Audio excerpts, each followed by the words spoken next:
Ada satu kes yang berlaku di Papua New Guinea baru-baru ini. Kes ini melibatkan pembalakan, rasuah dan eksploitasi rakyat tempatan. Syarikat ni ialah daripada Malaysia. Kes ini melibatkan lesen pertanian tapi sebenarnya helah untuk tebang hutan dan jual kayu bernilai tinggi.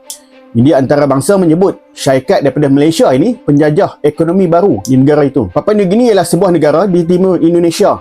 Satu daripada 3 penduduknya hidup miskin. Gaji purata cuma RM400 sebulan. 4 kali lagi rendah daripada Malaysia. Bagi memajukan negara, kerajaan PNG mengeluarkan lesen Forest Clearing Authority ataupun FCA.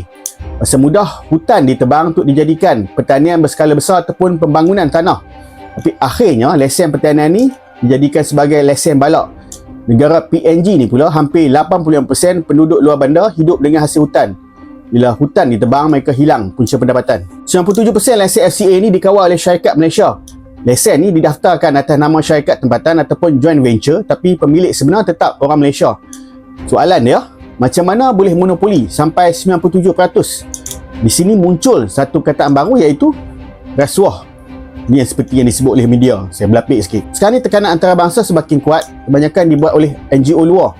Kawasan pembalikan dikatakan seluas 1.68 juta hektar, iaitu 2.4 saiz daripada negeri Selangor.